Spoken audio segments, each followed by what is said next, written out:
Hey guys, welcome back to my YouTube channel. Today I wanted to talk about the Reds and where things currently sit with them. It is July 1st. The Reds are 39-40, 8 games behind the Milwaukee Brewers, who are in first place in the National League Central.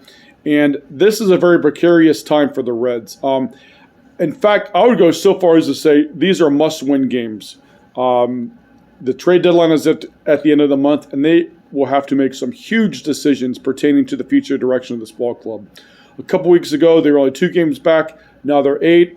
And in order, I think, to avoid being sellers, they're going to have to go on a huge run. Tonight, San Diego. This weekend, the Cubs.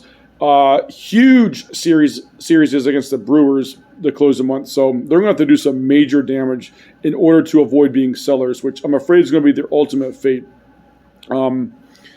Look, I've been very clear about my thoughts with this organization.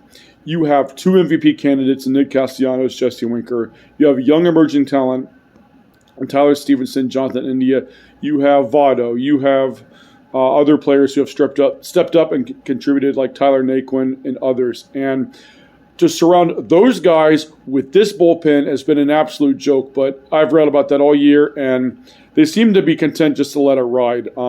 There's not really an urgency from upper management to fix these problems, and it kind of goes with my theory that they had zero intention of competing all year.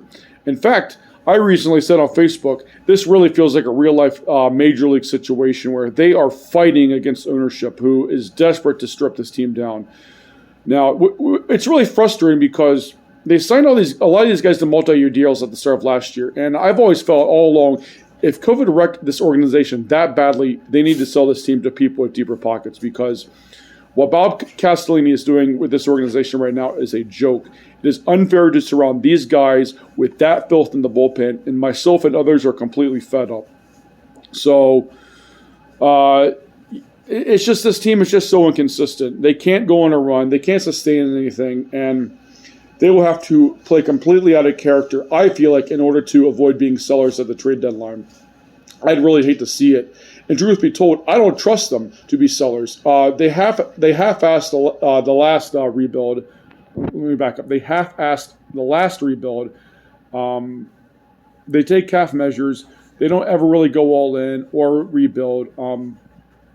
I don't trust anybody upstairs in this organization right now, and I feel like it's really and truly up to the players on this roster to turn things around, because they're not going to get a lick of support from management. And that's just, what a shame. You know, Votto's coming up at the end of his career.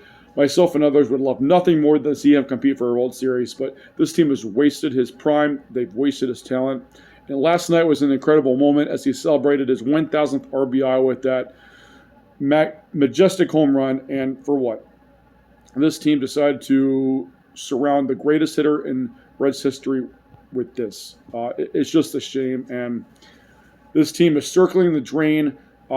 They have a lot of guys with heart, but they just cannot overcome the futility of management, and it sucks to see. But you know what? I can't turn away from these guys. They're my team, and every night I hope is the start of a turnaround, which is completely foolish to be that optimistic and hopeful, but you know what? It is what it is. So anyway, 39-40, got to finish out this series against the Padres.